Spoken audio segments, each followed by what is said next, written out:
না পায় সেই টাকা ব্যাংকে পৌঁছানো হবে। এটা কি খুশির খবর? এটা খুশির খবর নয়। কারণ কি, রাষ্ট্র যে ফর্মটা পাঠিয়েছে ফিল আপ করার জন্য, সেখানে লিখছে অসচ্ছল পূজা মণ্ডপের জন্য সহায়তা। আরে ভাই, হিন্দুরা কখন ভিখারি বলেছে? আজকে 70-এর নির্বাচন, 71 থেকে শুরু করে 52-এর স্বাধীনতা আন্দোলনের পরে 65-র যুদ্ধে পাকিস্তানে যখন সামরিক হস্তক্ষেপ হলো, ভারত পাকিস্তানের যুদ্ধ হলো, এই দেশের অগণিত হিন্দুরা বাঁচার জন্য দেশ ত্যাগ করেছে। সাম্প্রদায়িক নিপীড়ন থেকে আজকে নোয়াখালী, বরিশাল হিন্দু শূন্য হয়ে গিয়েছে। অগণিত হিন্দুরা দেশ ত্যাগ করেছে। আজকে সেই সময়ে হিন্দুদের সম্পত্তিগুলোকে শত্রু হিসেবে চিহ্নিত করা হয়েছে।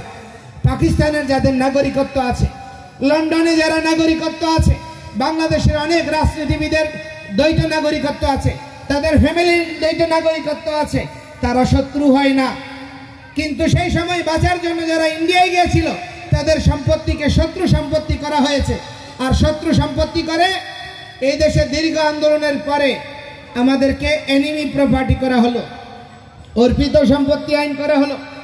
আর করে অর্ধেক রাষ্ট্র খেলো, আর অর্ধেক দিল, দিয়েও কোনো কাজ হলো না। আমরা একটাও সম্পত্তি এখনো পাই না।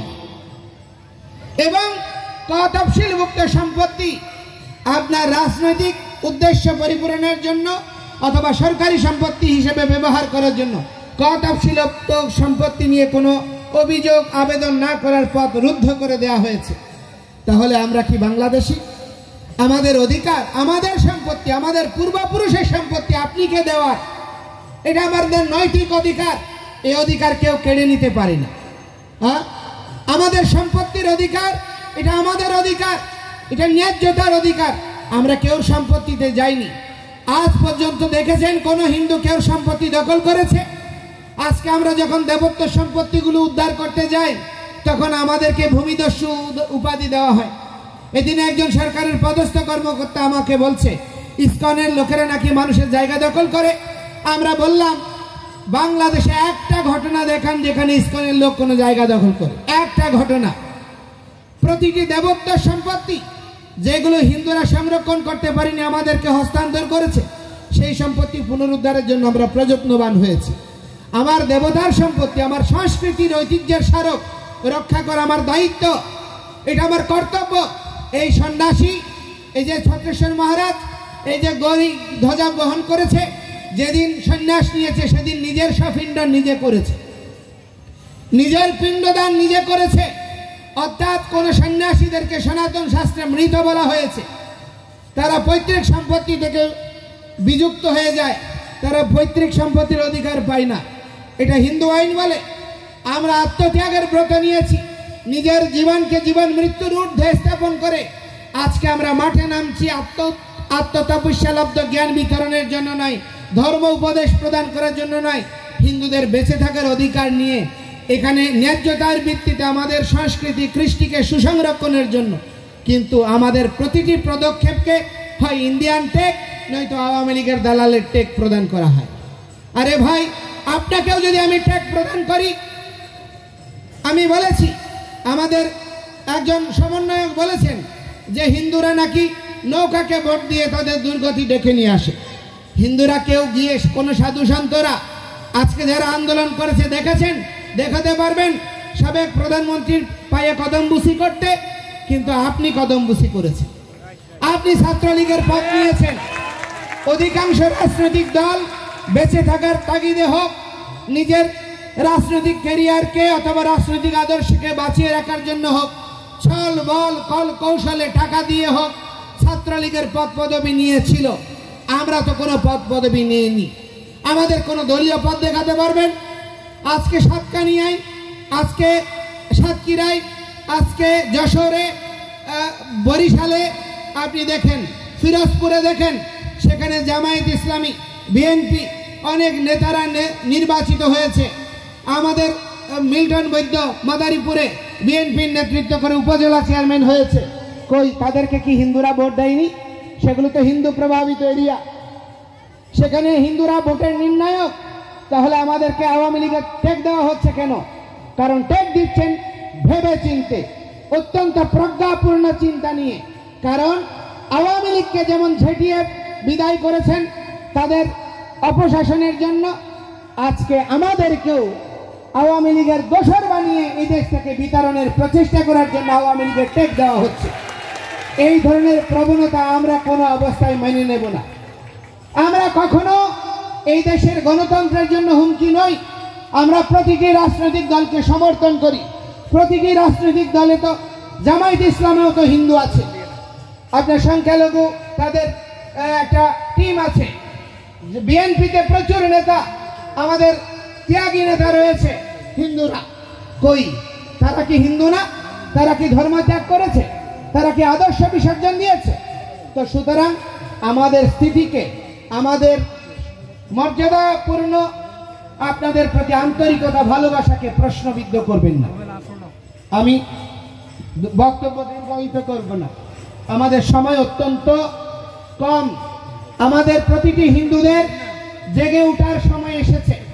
আমাদের ঘুমিয়ে থাকা যাবে না, কোনো অবস্থায় বিভক্ত হওয়া যাবে না।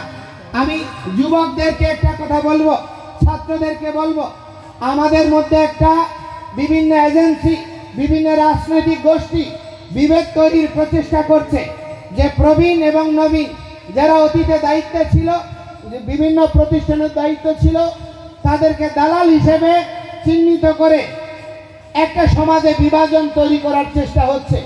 এবং ভবিষ্যতে ছাত্ররা যখন নেতৃত্ব দেবে, আবার কোনো রাজনৈতিক শক্তি আসবে, তখন আবার এই প্রবীণদের দিয়ে নবীনদেরকে রোধ করা হবে। এই বিভাজনের ফাঁদে আপনারা কেউ পা দেবেন না। আমরা প্রতিটি ব্যক্তি সনাতনী, আমরা প্রতিটি ব্যক্তি আর্যপুত্র, আমরা প্রতিটি সনাতনী ঋষিজ উত্তরাধিকার। আমরা বিভক্ত নই, আমরা ঐক্য। আমরা প্রতিটি সনাতনীর অধিকারের কথা বলবো, আমরা ন্যায্যতার কথা বলবো।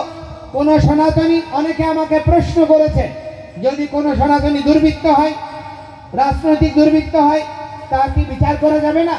আমি বলছি অবশ্যই বিচার করা যাবে, মামলা দেন, তার বিচার করেন, আমরা বিরোধিতা করব না। কিন্তু মব জাস্টিস হচ্ছে, মানুষের হাতে বিচার তুলে নেওয়া হচ্ছে এবং ন্যায্যতার ভিত্তিতে বাস্তব তথ্য খোঁজার প্রচেষ্টা হচ্ছে না। যেভাবে আমাদের উৎসবের প্রতি করা হয়েছে, উৎসব মণ্ডলের প্রতি, তাকে উস্কানি দেওয়া হয়েছে দিবারাত্র। হিন্দুদের দেবতাদের প্রতি নিন্দা করা হচ্ছে, হিন্দুদের দেব, কৃষ্টি, সংস্কৃতি, ইতিহাস, ঐতিহ্যকে উপেক্ষা করা হচ্ছে। এগুলার কোনো প্রতি উত্তর যদি কেউ ক্রোধের বশে দেয়, তাহলে তাকে আপনার ধর্ম অবমাননাকারী হিসেবে চিহ্নিত করছে। সেজন্য আমি বলবো, আমাদের কোনো হিন্দু ভাইরা, আমাদের সনাতনীরা কোনো ধরনের উস্কানিতে পা দেবেন না। কোনো ধর্মকে নিন্দা করবেন, এটা আমার ধর্ম শিখায় নাই। সাম্য, মৈত্রী, মর্যাদা, পূর্ণ স্থিতি আমার ধর্ম শিক্ষা প্রদান করে। আমরা প্রতিটি ধর্মকে সম্মান করি, প্রতিটি বৃক্ষ, লতা, গুল্ম, প্রাণীকে সম্মান করি। আমার সনাতন শাস্ত্রে ভগবান গীতায় বলছেন, হৃদ্দেশে অর্জুন তিষ্ঠতি, ভগবান প্রতিটি জীবের হৃদয়ে রয়েছেন। আমরা প্রতিটি জীবকে ঈশ্বরের প্রকাশ জ্ঞানে সম্মান করি, এটাই হচ্ছে আমাদের বিশেষত্ব। এই জন্য আমরা সবাইকে একটা পরিবার বলে ভাবতে শিখি। ভাগবত শিখিয়েছে বসুধৈব কুটুম্বকম, সারা পৃথিবী একটা পরিবার। আমরা সারা পৃথিবীকে আপন করতে জানি। আমরা ফিলিস্তিনিদের জন্য যেমন কাঁদি, আমরা ঠিক সেই রকম বাংলাদেশের নিপীড়িত হিন্দুদের জন্য কাঁদি। আমরা কোনো আজকে আমাদের ভূ রাজনৈতিক শক্তি, এই উপনিবেশিক শক্তি আজকে যেভাবে আফগানিস্তানকে, সিরিয়াকে, ইরাককে ধ্বংস করেছে, বাংলাদেশকে ধ্বংস হওয়ার কোনো ষড়যন্ত্রে আমার বাংলাদেশি কোনো ভাই পা দিতে পারে না। এবং আমরা কখনো এই ধরনের বাংলাদেশের প্রগতি, বাংলাদেশের ঐক্যকে বিনষ্ট করার প্রচেষ্টাকে প্রতিহত করব। আমরা কখনো বাংলাদেশি হিসেবে এই দেশের ভূমি ত্যাগ করব না এবং এই দেশের প্রতি ইঞ্চি মাটিকে আঁকড়ে থেকে আমাদের ঐতিহ্য, সংস্কৃতিকে সংরক্ষণ করব। সেজন্য আমি সবাইকে অনুরোধ করব, দয়া করে বিভক্ত না হয়ে আমরা প্রতিটি উপজেলায় সমন্বয়ক টিম করছি। 3 জন সর্বগ্রহণযোগ্য প্রবীণ থাকবেন, যাদের রাজনৈতিক ক্যারিয়ার নাই, যারা কোনো রাজনৈতিক দলের সঙ্গে যুক্ত না, কিন্তু সবার কাছে গ্রহণযোগ্য। আর প্রতিটি ইউনিয়ন থেকে 1 জন করে প্রতিনিধি হবে। এখানে আমি একটা প্রবণতা দেখেছি, এখনো আমাদের হিন্দুরা, কেউ ভাবে আমি জাগো হিন্দুর লোক, কেউ ভাবে আমি বিদ্যার্থীর লোক, কেউ ভাবে আমি ঐক্য পরিষদের লোক, কেউ ভাবে আমি পূজা পরিষদের লোক, আমার কোরআন বাড়াতে হবে, এই সব চলবে না। আমরা এই সব পছন্দ করি না আর এই সবকে সমর্থন করতে পারি না। আমরা প্রত্যেকে সনাতনী। আমাদের প্রথম পরিচয় হচ্ছে আমরা সনাতনী, আমরা বাংলাদেশি। সুতরাং আমাদের কোনো সাংগঠনিক পরিচয়, আমরা কোনো সংগঠন করতে আসিনি, আমরা কোনো প্রতিদ্বন্দ্বী অর্গানাইজেশন জন্ম দিতে চেষ্টা করছি না। আমরা চেষ্টা করছি ৮ দফা দাবি বাস্তবায়নের জন্য সমস্ত জনগোষ্ঠীকে এক করতে। সুতরাং এই ঐক্য প্রচেষ্টায় কোনো ধরনের আমরা ইন্ধন দেব না, লাকড়ি দেব না যাতে আগুন জ্বলে। সেই জন্য সবাইকে আমি অনুরোধ করব, বিভক্তির ঊর্ধ্বে থেকে সাম্য মৈত্রীর পথে আজকে হয়তো দৃষ্টিভঙ্গিগত দর্শনগতভাবে যোগাশ্রমের সঙ্গে ইসকনের সঙ্গে রামকৃষ্ণ মিশনের সঙ্গে শঙ্কর মঠের সঙ্গে ঋষিধামের এইরকম পার্থক্য থাকতেই পারে। এই বহুত্ব হচ্ছে আমাদের সৌন্দর্য। একটা বাগানে যখন অনেক ফুল থাকে তখন সেই ফুলের বাগানটা সুশোভিত হয়, কিন্তু এক কালারের ফুল সেটা সুন্দর হয় না রে ভাই। শুধু সাদা হলে, শুধু কালা হলে তাহলে সুন্দর লাগবে না রে ভাই। আর সেই দেশের কোনো আবেদনও থাকবে না। এই বৈচিত্র্যই একমাত্র আবেদন তৈরি করেছে। আজকে জাপানকে বাংলাদেশের বড় দাদা গোষ্ঠীতে উন্নয়ন সহযোগীতে পরিণত করার পেছনে হিন্দুর অবদান রয়েছে। এক বিচারপতির অবদান রয়েছে, বাঙালি বিচারপতি, হিন্দু বিচারপতি। আজকে বাংলা ভাষাকে প্রতিষ্ঠার জন্য ধীরেন্দ্রনাথ দত্তের অবদান রয়েছে।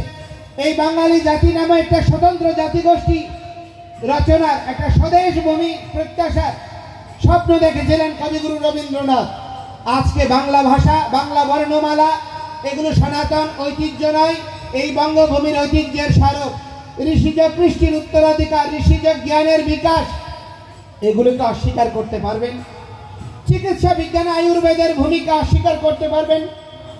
আপনি এই কলা সাহিত্য সংস্কৃতিতে সনাতন ধর্মের অবস্থানকে অস্বীকার করতে পারবেন? তাহলে ভাই কেন হিন্দুদেরকে মুছে ফেলার প্রচেষ্টা হচ্ছে? এই প্রচেষ্টা বন্ধ করুন। আমি আপনাদেরকে অনুরোধ করব, চিন্তা করে দেখুন, আজ পর্যন্ত হিন্দুরা দিয়ে গিয়েছে, বিনিময়ে কিছু নেয়নি। বাংলাদেশে যত হিন্দুরা স্কুল প্রতিষ্ঠা করেছে, কলেজ প্রতিষ্ঠা করেছে, হাসপাতাল প্রতিষ্ঠা করেছে, কুমুদিনী ট্রাস্ট করেছে, কুণ্ডেশ্বরী করেছে, কোন জায়গায় হিন্দুদের জন্য সংরক্ষণ করেনি। কিন্তু আমাদের চট্টগ্রামে আজকে মুসলিম হাই স্কুল আছে, সেখানে হিন্দু ভর্তি হতে, হিন্দু নাম যুক্ত হতে কত বাধা। কিন্তু দুর্ভাগ্যের বিষয়, হিন্দুদের এই উদারতাকে ব্যবহার করে আমাদেরকে মুছে ফেলার প্রচেষ্টা হয়েছে। আমরা উদার আছি, আমরা উদার থাকবো, তবে দিব্য জ্ঞান লালন করব, কাণ্ড জ্ঞানহীন হয়ে নয়। সেজন্য হিন্দুদেরকে বলবো, কাণ্ড জ্ঞান সম্পন্ন হন। আমাদের দানি দাতাদেরকে বলবো, আগে আমাদের সংস্থাকে, আমাদের ধর্মকে, আমাদের কৃষ্টিকে রক্ষার জন্য উদ্যোগী হন। প্রতিটি এলাকায় সমবায় গড়ে তুলুন। যুব গোষ্ঠীরা চাকরির পেছনে না ছুটে কৃষিকাজ করুন, মৎস্য চাষ করুন, বাগান করুন, বিভিন্ন রকম ব্যবসায় জড়িয়ে পড়ুন, আপনার ফ্রিল্যান্সিং করুন।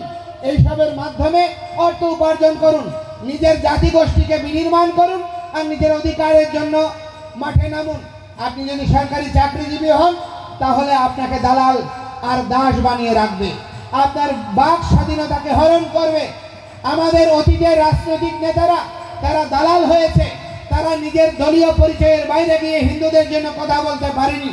আমাদের নিজস্ব প্ল্যাটফর্ম দরকার, আমাদের হিন্দুদের ঐক্যবদ্ধ হওয়া দরকার এবং নিজের অধিকার প্রতিষ্ঠার জন্য আমরা সংখ্যানুপাতিক নির্বাচনের কথা বলেছি। আমরা আমাদের ন্যায্যতার অধিকারে সংরক্ষণ চেয়েছি। সেজন্য আমি আপনাদেরকে বলবো, এই ৮ দফা দাবি আমাদের বেঁচে থাকার সনদ, এখান থেকে সরা যাবে না, এখান থেকে আমরা সরব না।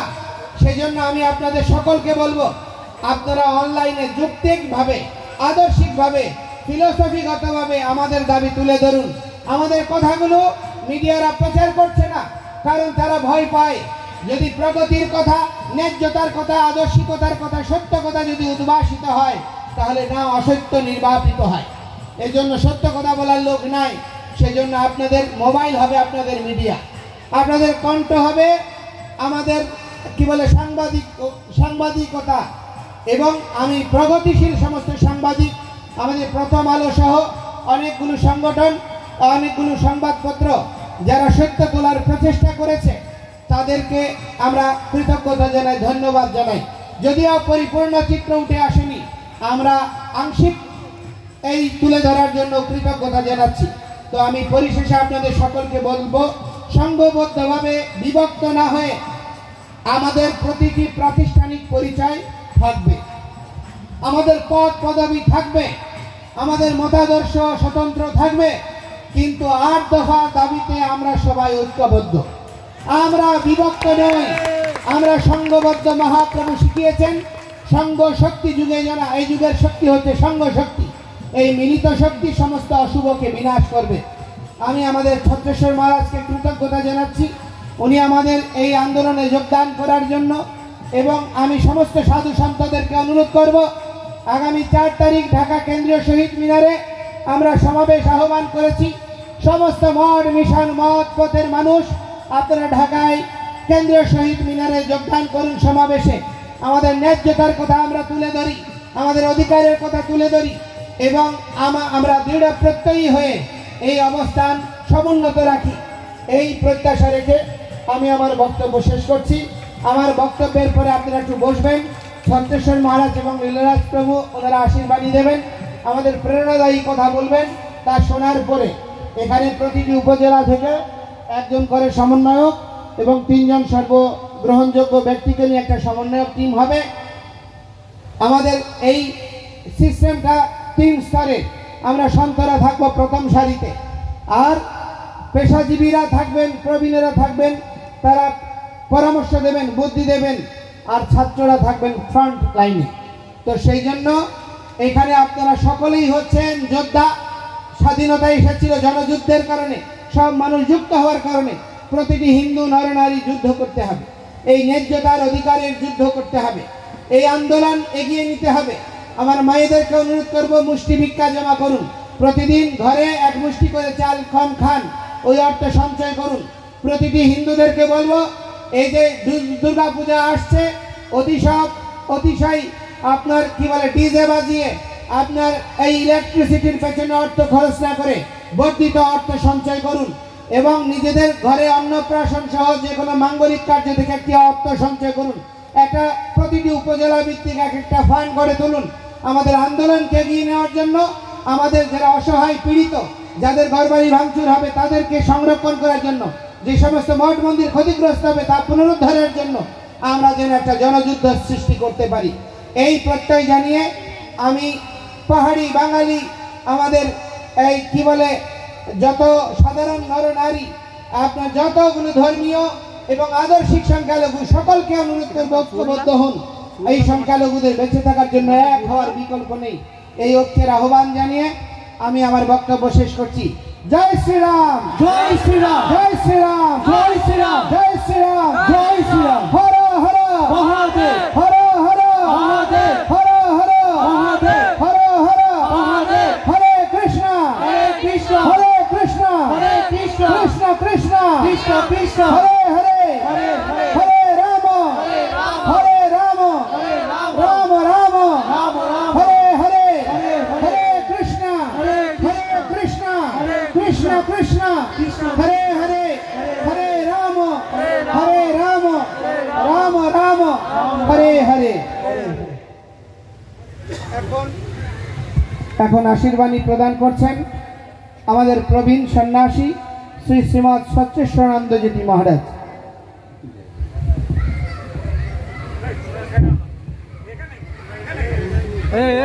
একটু সাইডে সাইডে। সিদ্ধানন্দায় শ্রী সদ্গুরু স্বরূপিণে করুণা ঘন মূর্তয়ে তস্মৈ নিত্য নমো নমঃ। ওম শ্রীকৃষ্ণ করুণা সিন্ধু দীনবন্ধু জগৎপতে গোপেশ গোপিকা কান্ত রাধা কান্ত নমস্তুতে। অখণ্ড সচ্চিদানন্দং মনসো গোচরম আত্মানমকিলাধারম আশ্রয়ে শুভ সিদ্ধয়ে। জয় গুরু। আজকের এই সনাতনী জাগরণ মঞ্চে উপস্থিত আমার খুব ছোট্টবেলা থেকে ওনার সাথে পরিচিত সেই চন্দন ধর, উনি এখন শ্রী প্রবর্ত পুণ্ডরিক ধামের এখন অধ্যক্ষ শ্রী চিন্ময় কৃষ্ণ দাস প্রভু, ওনার পাশে বসতে পেরে আজকে আমি নিজেকে কৃতজ্ঞতা মনে করছি। আর আমাদের প্রবর্তক সংঘ থেকে আগত লীলারাজ দাস গৌর ব্রহ্মচারী, উনি আমাদের খুব প্রিয় ভাজন। এখানে মঞ্চে যারা আছেন উনি আমার কৃপানন্দ ব্রহ্মচারী, উনি আমার খুব ঘনিষ্ঠ সম্পর্ক, ঘনিষ্ঠ মানে আত্মীয়ের মতো। এখানে আছেন এই কৃষ্ণানন্দ, এখানে আছেন উনি প্রিয়তোষানন্দ ব্রহ্মচারী, সবাই সাথে আমার যোগসূত্র আছে। কিন্তু আমি কোনো সবাই কিন্তু যাই না, কারণ আমার পছন্দ হয়, ভালো লাগে না। আজকে মনে করেন এই সনাতনী জাগরণ মঞ্চে অনেক কত দূর থেকে উনি এসেছেন, আমাদের লীলাদাস প্রভু, আমাদের এই চিন্ময় কৃষ্ণ দাস প্রভু, এত সাধু সন্ন্যাসী এসেছেন। ওনাদের বক্তব্যগুলো শোনার জন্য এই আমাদের এই কানুঙ্গপাড়া গ্রামে অন্তত অনেক কয়েক হাজার হিন্দু এখানে বাস করেন, কিন্তু আজকে এত বড় একটা সনাতনী জাগরণ মঞ্চে সামান্য লোক নিয়ে আমাদের অনুষ্ঠান করতে হচ্ছে। তো এগুলো আমাদের তো একতা নাই, আমরা একতাবদ্ধ হতে পারছি না, যার ফলে আমাদের প্রতি পদে পদে আমাদের দুর্ভোগ পোহাতে হয়। আমাদের সনাতন এই যে আমাদের চিন্ময় কৃষ্ণদাস প্রভু যে কথাগুলো বলেছেন খুব অমূল্য সম্পদ। আমরা ওনার আদর্শ মেনে আমাদেরকে চলতে হবে, না হয় আমরা ভবিষ্যৎ আমাদের দুর্ভাগ্য নেমে আসবে। আমরা তো সবাই সনাতনী, আমরা যে গুরু থেকে আশ্রিত হই না কেন, আমাদেরকে মনে রাখতে হবে আমরা সনাতন ধর্মের লোক। এই আমাদের সবাইকে আমি আজকে আসতাম না, আমার গুরুদেব সন্ন্যাস গুরুদেব স্বামী সুসিদ্ধান্ত সরস্বতী বারাসাত যোগাশ্রম থেকে ফোন করছেন এবং বলেছে তোমাদের বোয়ালখালীতে কৃষ্ণদাস প্রভু যাচ্ছেন, এই লীলাদাস প্রভু যাচ্ছেন, তোমরা কেউ যাচ্ছ? আমি যে না, তো আমি তো এই মানে আজকে শুনলাম এই যে কোন আসবেন এখানে। তখন বলছে তোমরা কি ঘরে বসে থাকবার জন্য এসেছো আশ্রমে? তোমাদেরকে যেতে হবে, তোমাদের সনাতন রক্ষা করতে হবে। তোমরা আশ্রমে আছো, তোমাদেরকে দেশে বিদেশে কি হচ্ছে না হচ্ছে তোমরা সেগুলো খবর রাখো না, আমরা এখানে প্রতি পদে খবর পাচ্ছি। তোমাদের প্রত্যেকের কাছে গিয়ে দাঁড়াতে হবে। ভগবত শ্রীকৃষ্ণ গীতায় বলেছেন স্বধর্মে নিধনং ছিল পরধর্ম ভয়াবহ। কখনো পরধর্ম আমাদের দুর্ভাগ্য এনে দেবে, কিন্তু স্বধর্মের মধ্যে থেকে মৃত্যুবরণ করে আমাদের শ্রেয়, এটা ভগবানের বাণী। আর ভগবান আমাদেরকে আশ্বাস দিয়েছেন যদা যদাহি ধর্মস গ্লানির ভবতি ভারত অভ্যুত্থানবত তদাত্মানং শ্রীমহং পরিত্রাণায় সাধুনাং বিনাশায় চ দুষ্কৃতাং ধর্ম সংস্থাপনাতায় সম্ভবাম যুগে যুগে। ভগবান আসবেন এই কৈলহত জীবকে উদ্ধারের জন্য। আপনার শুধু ধৈর্যের অভাব, ধৈর্য ধরে থাকতে হবে, একদিন তিনি আসবেন। তিনি আর এটা তার অভয়বাণী, এই অভয়বাণী হৃদয়ে ধারণ করে আমাদেরকে চলতে হবে, আমাদের লক্ষ্যপথে চলতে হবে, আমাদেরকে মুক্তির পথে চলতে হবে। আমাদের বারবার জন্ম বারবার আসা আমাদের সম্ভব নয়, আমাদের জন্য এটা পুনর্বি জন্ম পুনর্বি মরণ, এটা আমাদের জন্য না। আমরা সেই পরম ব্রহ্মের সাথে আমাদেরকে লীন করতে হবে, না বারবার আমাদেরকে জন্ম মৃত্যুর হয়ে আমাদেরকে এখানে কষ্ট ভোগ করতে হবে, দুর্ভোগ ভোগ করতে হবে। জয়গুরু। আমি বিশেষ করে বলবো না, আমার লীলাদাস মহাপ্রভু প্রবর্তক সংঘ থেকে এসেছেন, ওনার মুখে শুনবেন। উনি আরেকজন আছেন, ওকে আরেকজন আচ্ছা সবাই শুনবেন। আমি তো এই গ্রামের লোক, এখানে কানগোভাড়া কলেজে পড়তাম, এখানে বোয়ালখালী কলেজে পড়তাম, এখানে আমার জন্মভূমি। এখানে আমি এসেছি শুধু, ওনারা দেশ বিদেশ থেকে আসছেন, ওনাদেরকে একটু আমরা না গেলে কী হবে, এখানে সবাই আসা উচিত মনে করি। আমাদেরকে রক্ষা করার, ধর্ম রক্ষা করার জন্য আমাদেরকে প্রাণপণ চেষ্টা করতে হবে। জয়গুরু। সর্বেশাং মঙ্গলং ভূয়াৎ, সর্বে সন্ত নিরামে, সর্বে ভদ্রাণে পশ্যন্ত মা করছে দুঃখ ভাগ ভবে। ওম একং পরমং ভ্রমম একং শরণং মম, সর্বেশাং মঙ্গলং দশ ওমকারায় নমো নমঃ। জয়গুরু, জয়গুরু, জয়গুরু। জয় গীতা। এখন আমরা আশীর্বাণী প্রদান করছেন এবং সমাপনী বক্তব্য রাখছেন শ্রীপাদ লীলারাজ গৌরদাস ব্রহ্মচারী। হরে কৃষ্ণ। নমো বিষ্ণু পদায় কৃষ্ণ পৃষ্ঠায় ভূতলে শ্রীমতে ভক্তি বেদান্ত স্বামী ইতি নামিনি নমস্তে সরস্বতী দেবে গৌরবাণী প্রচারিণী निर्विशेष शून्यवादी पाश्चात्य देश तारिणी जय श्री कृष्ण चैतन्य प्रभु नित्यानंद श्री अद्वैत गदाधर शिवासादि गौर भक्तवृंद हरे कृष्ण कृष्ण कृष्ण हरे हरे हरे राम राम राम हरे हरे हरे कृष्ण आमादेर এই সনাতনী অধিকার আন্দোলনের আজকে আমাদের বোয়ালখালীতে শ্রী শ্রী লক্ষ্মী ধনজন মন্দিরের আজকে যে অনুষ্ঠানের আমাদের মুখপাত্র শ্রীপাদ চিন্মকৃষ্ণ দাস ব্রহ্মচারী প্রভু, আমাদের যোগাশ্রমের মহারাজ এবং আমাদের প্রতিষ্ঠান মহারাজ, উপস্থিত সমস্ত প্রভুরা, সমস্ত মায়েরা, সবার চরণ আমার শুভ প্রণাম। আমি আজকে শুধু একটা কথা বলবো, অনুরোধ করবো, সেটা সামনে দুর্গাপূজা আসছেন।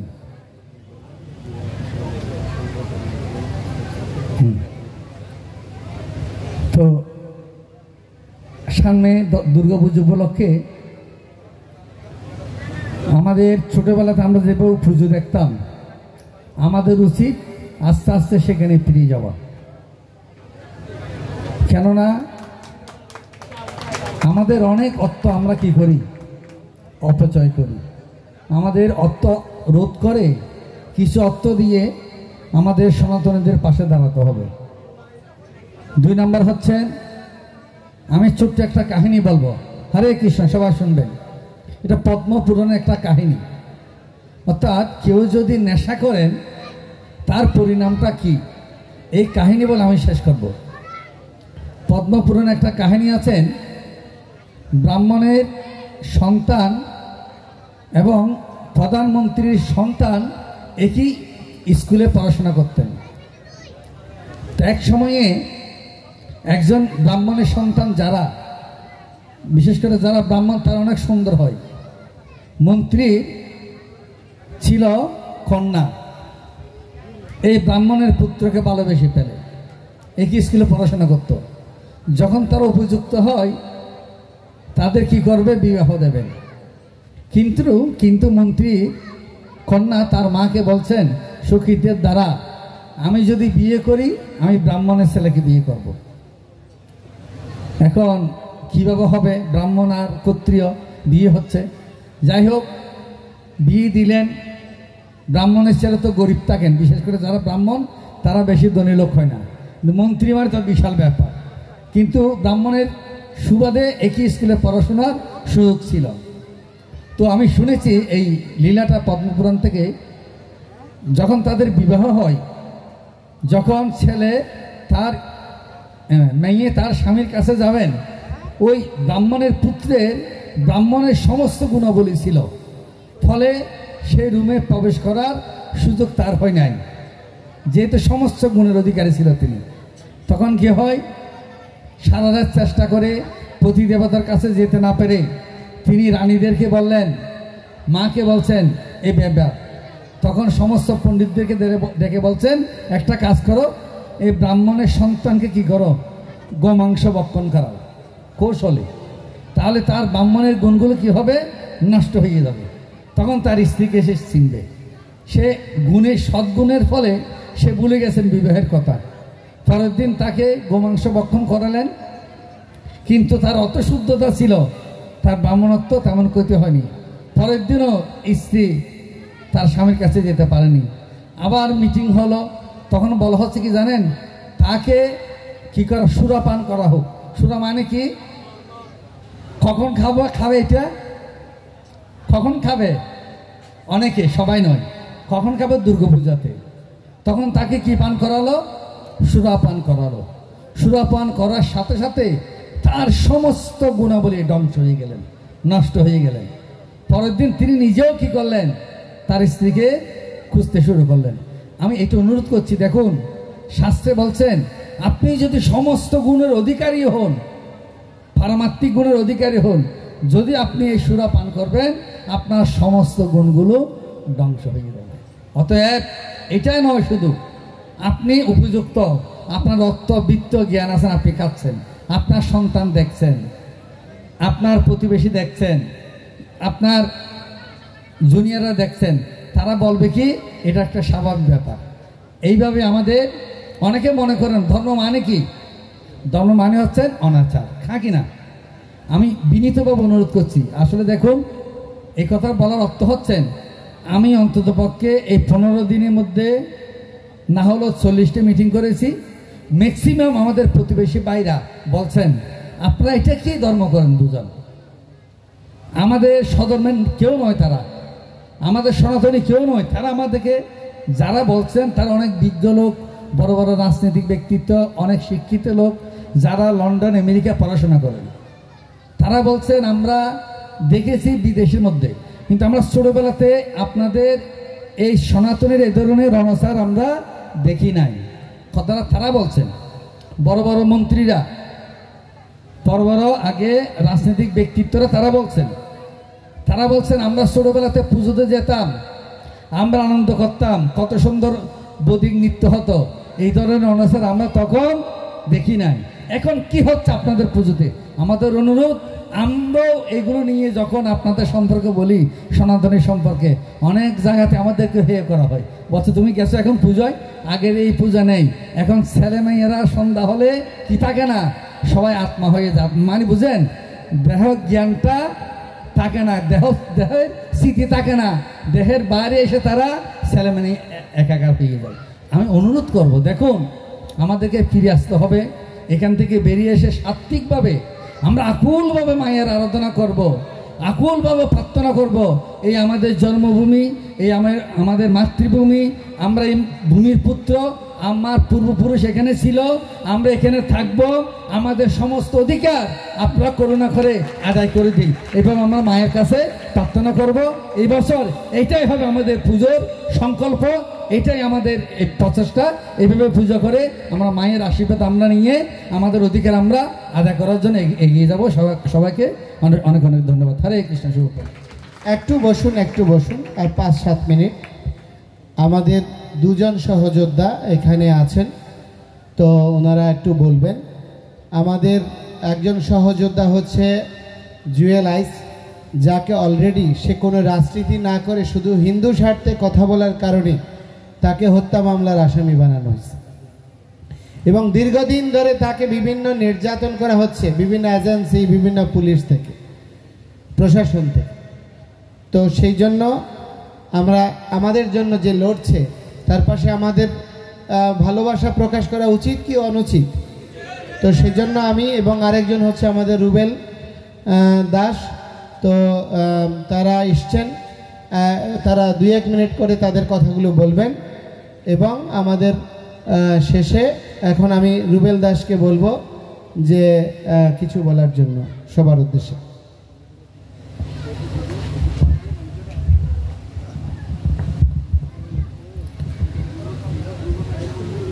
জয় শ্রীরাম, জয় শ্রীরাম,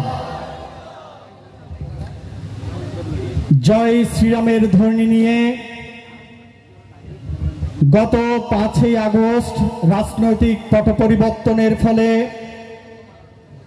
যে সংখ্যালঘুদের উপর যেই নির্যাতন নিপীড়ন শুরু হয়েছে, সেই নির্যাতন নিপীড়নকে রুখে দেওয়ার জন্য বীর চট্টলার মাটি থেকে সনাতন জাগরণ মঞ্চ নামে একটি মোর্চা তৈরি হয় বিভিন্ন সংগঠনের প্রতিনিধিদের নিয়ে, এবং আজকে সেই সংগঠনের মোর্চাকে নেতৃত্ব দিচ্ছেন একজন আমাদের সন্ন্যাসী, যিনি হচ্ছেন চিন্ময় কৃষ্ণ দাস ব্রহ্মচারী, যার বার্তা আজকে সারা বিশ্বে পৌঁছে গিয়েছে।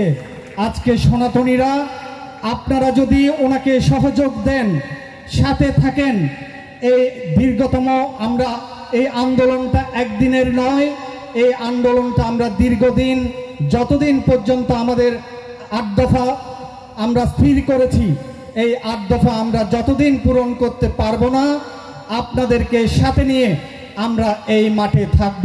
আপনারা কি থাকবেন? সবাইকে ধন্যবাদ। এই বোয়ালখালী হচ্ছে প্রীতিলতা সূর্য সেনের মাটি।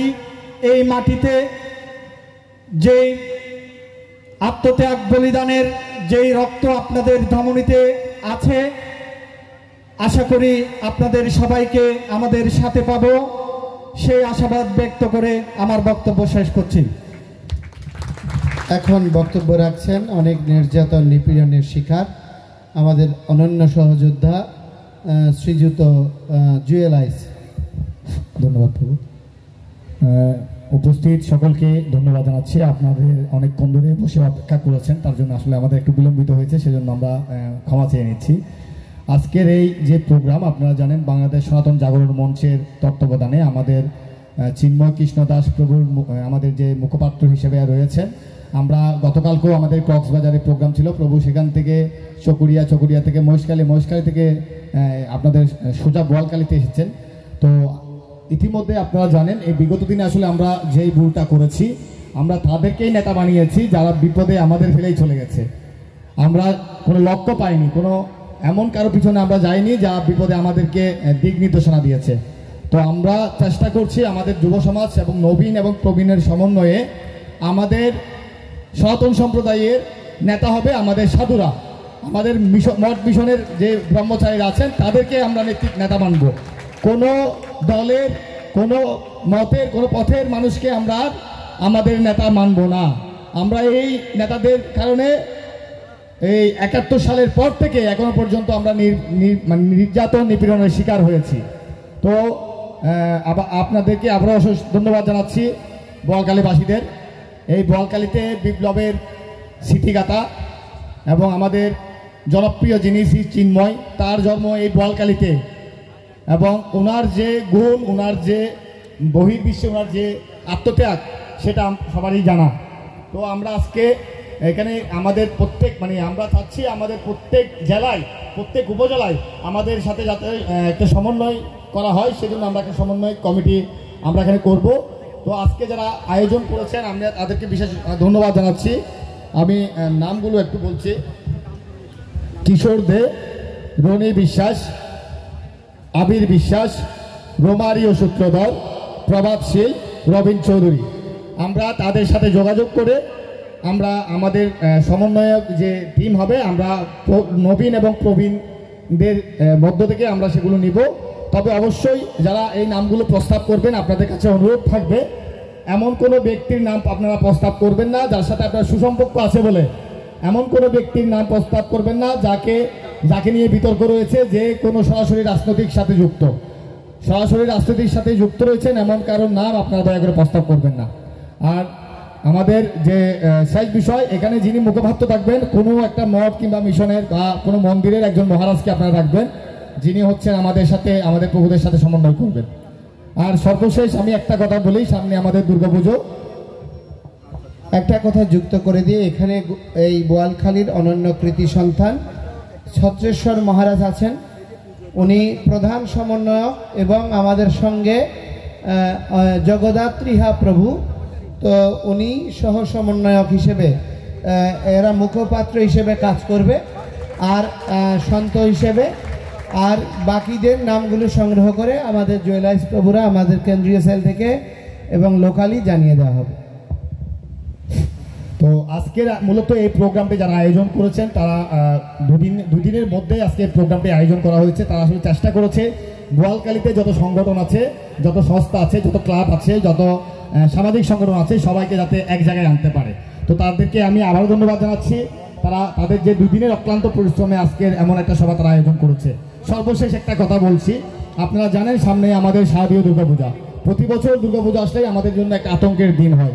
তবে অনুরোধ করছি, আমরা যেহেতু আপনারা জানেন কিছুদিন আগে এক উপদেষ্টা বলেছিলেন তিনি পাহারাদার দিবে, আমরা বলেছি আমাদের পাহারাদারের দরকার নেই, আমরাই আমাদের মায়ের পাহারা দিব।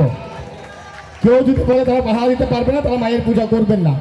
যদি পাহারা দিতে না পারেন সে পূজা করার প্রয়োজন নেই। তাই আপনাদের কাছে অনুরোধ, আমরা আমাদের মায়ের পাহারা দিব।